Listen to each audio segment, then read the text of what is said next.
NDA के बने या इंडिया की बने, सरकार बनेगी और अच्छी सरकार बनेगी। इसी की दादागिरी इस बार संसद भवन नहीं चलने वाला है। इसलिए विपक्ष इस बार कमजोर नहीं, सशक्त होगा, मजबूत होगा। अब किसी को चाह के भी अपने फैसला लेने में बहुत कुछ सोचना होगा। तौर से एनडीए की सरकार बनने जा रही है, इसमें कहीं कोई किंतु परंतु नहीं है। एनडीए की सरकार का गठन होगा और अच्छे ढंग से सरकार चलेगी। के बाद देश में इतिहास रचने जा रहा है। जो अब तक लगातार तीसरी बार जो नेहरू जी प्रधानमंत्री थे उनका रिकॉर्ड टूटने जा रहा है। अब पुनः नरेंद्र मोदी जी, देश के यशस्वी प्रधानमंत्री नरेंद्र मोदी पुनः प्रधानमंत्री बनने जा रहे हैं। उनका ढकोसला है, इसके सिवा और कुछ नहीं है, सिर्फ ढकोसला है। वो ढकोसला करने में बहुत बहादुर है। आज नहीं, प्रारंभ से ढकोसला करते आ रहे हैं, मैं ये कर दूंगा, वो कर दूंगा, वो कर दूंगा। एकदम सही जा रहा है। विरोधी पक्ष जो है हमारा, सुनिए, एकदम सही जा रहा है। जो है हमारा विरोधी पक्ष का, एकदम सही जा रहा है। वो जो है ना एक एजेंडा बना रहा है, एकदम सही जा रहा है। किसी प्रभाजी के बगल में बैठे के प्रभाव में आकर मध्यस्थता में लेकर राम मंदिर को नष्ट करके और फिर सरकार एनडीए के बने या इंडिया की बने, सरकार बनेगी और अच्छी सरकार बनेगी। पहले की तरह सरकार नहीं बनेगी और किसी की दादागिरी इस बार संसद भवन नहीं चलने वाला है। इसलिए विपक्ष इस बार कमजोर नहीं, सशक्त होगा, मजबूत होगा। अब किसी को चाह के भी अपने फैसला लेने में बहुत कुछ सोचना होगा। इसलिए ऐसे उम्मीद हम लोग लगा के रखे हैं कि सरकार जिसकी भी बने, कदम से कदम मिला के सबके साथ चलना होगा। इसी में देश की तरक्की हो सकती है।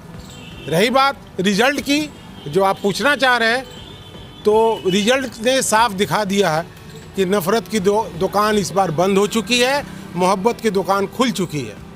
उसका जीता जागता मिसाल है अयोध्या। ये लोग बार बार कहते थे कि हम उनको लाएंगे जिनको राम ने लाया है।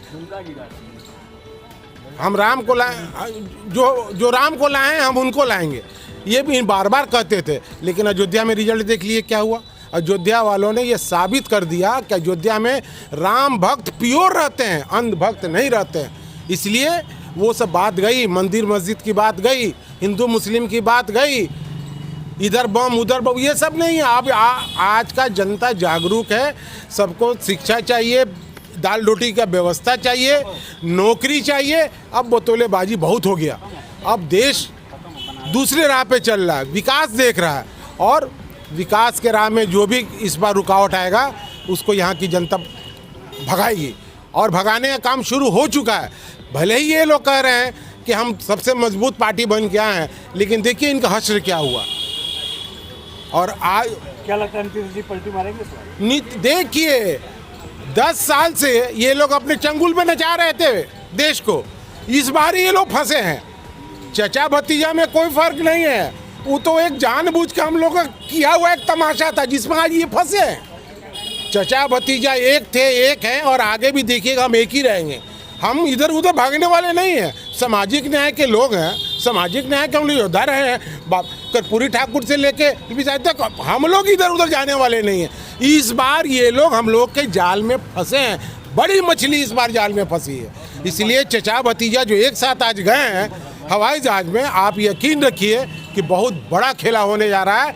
और निश्चित तौर पर इस बार सरकार आप देखिएगा बहुत मजबूत सरकार बनेगी। और ये लोग तो जो लोग 10 साल से शासन करते आ रहे हैं, ये लोग तो आरएसएस के मुद्दों पर जीत के आए थे। आज आरएसएस के अच्छे बुक में इन लोगों का नाम नहीं है, खासकर गुजराती भाइयों का। इसलिए आरएसएस भी नहीं चाह रही है कि ये लोग पनप के आएँ। और उनके तरफ से भी कोई अगर मसला आता है तो गडकरी जी का नाम सबसे ऊंचा पहले आएगा, आप देख लीजिएगा। और रही बात सरकार बनाने की, तो निश्चित रूप से इस बार नफरत की दुकान बंद हो चुकी है, मोहब्बत की दुकान खुल चुकी है। जी आप क्या कहिएगा? मोदी जी की सरकार बन पाएगी? निश्चित तौर से एनडीए की सरकार बनने जा रही है, इसमें कहीं कोई किंतु परंतु नहीं है। एनडीए की सरकार का गठन होगा और अच्छे ढंग से सरकार चलेगी। समाज के सभी धर्म, सभी जात, सभी व्यक्ति को लेके ये सरकार विकास के लिए काम करेगी। बिना कुछ क्या लगा? निश्चित तौर पर कुछ ही घंटों के बाद देश में इतिहास रचने जा रहा है। जो अब तक लगातार तीसरी बार जो नेहरू जी प्रधानमंत्री थे उनका रिकॉर्ड टूटने जा रहा है। अब पुनः नरेंद्र मोदी जी, देश के यशस्वी प्रधानमंत्री नरेंद्र मोदी पुनः प्रधानमंत्री बनने जा रहे हैं। और अब तक के जो काम रुके हुए थे और जो काम कार्य में लगे हुए थे उनको कार्य को और गति मिलेगी। चाहे वो देश को 5वीं अर्थव्यवस्था से 3री अर्थव्यवस्था पर ले जाने का काम हो, चाहे सीमा को मजबूत करने का काम हो, सरहद को मजबूत करने का काम हो, चाहे सड़कों के जाल बिछाने का काम हो, चाहे देश की जीडीपी आज जो देखिए अमेरिका, चाइना, रसिया सबसे कहीं हम बहुत ज़्यादा 8.4% हो, तो निश्चित तौर पर इस बार पुनः प्रधानमंत्री 48 घंटों के भीतर शपथ ग्रहण में उनकी प्रमुख भूमिका होगी, शपथ लेंगे। नीतीश कुमार पलट गए तो फिर कोई पलटने वाला नहीं है। अभी हमारे साथी बोल रहे थे तो विकास और विनाश का कोई मेल नहीं होता है, आग और पानी का कोई मेल नहीं होता है। तो निश्चित तौर पर नीतीश कुमार जी एनडीए के बड़े नेता हैं। बिहार के यशस्वी मुख्यमंत्री नीतीश कुमार जी पूरी तरह से भारतीय जनता पार्टी और एनडीए के साथ हैं और जब शपथ ग्रहण होगा उस शपथ ग्रहण में नीतीश जी भी रहेंगे और 48 घंटों के भीतर, मैं फिर कह रहा हूं कि 48 घंटों के भीतर नरेंद्र मोदी पुनः देश के यशस्वी प्रधानमंत्री बनेंगे। में ही है, कुछ कतिपय कारणों से मनचाहा नहीं मिल सका है मुझे वोट, लेकिन रिजल्ट हमारे पक्ष में है और हम निश्चित रूप से सरकार बनाएंगे, सरकार बनेगी। विपक्ष वाले भी दावा कर रहे हैं। वो दावा उनका ढकोसला है, इसके सिवा और कुछ नहीं है, सिर्फ ढकोसला है। वो ढकोसला करने में बहुत बहादुर है। आज नहीं, प्रारंभ से ढकोसला करते आ रहे हैं, मैं ये कर दूंगा, वो कर दूंगा, वो कर दूंगा। जिसके जो है वो सरगना है वो लोग। इस पार्टी में, कांग्रेस पार्टी में झूठों का सरगना लोग जो सो है, समझे, और ढकोसला के सिवा और कुछ नहीं है। बहुमत आया है 24 में। हाँ, मैंने बताया इसका कुछ कारण है जो सत्य से कोई मुंह नहीं मोड़ सकता है।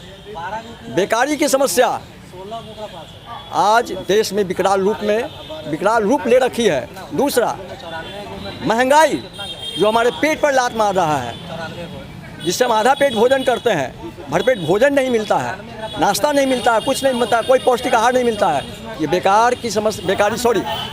ये महंगाई जो है हमारे लिए एक अभिशाप बन के आई है। इस पर जो है हमारे प्रधानमंत्री को अब एक्शन लेना चाहिए।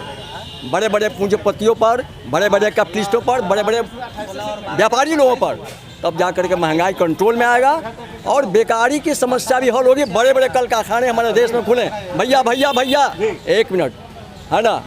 और बेकारी की समस्या की जहाँ तक बात है, विस्तृत रूप में, विशाल रूप में बेकारी तब दूर होगी जब हमारे यहाँ बड़े बड़े कल कारखाने खुलेंगे।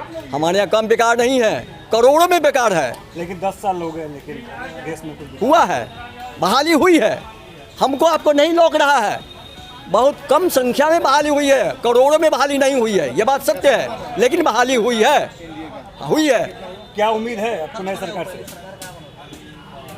नए सरकार से उम्मीद हम आम जनता का यही है, वह बेकारी की समस्या हल करेगी और महंगाई पर नियंत्रण लाएगी अवश्य। साथ साथ बड़े एक्शन लेने में हमारे मोदी जी पीछे नहीं हटेंगे।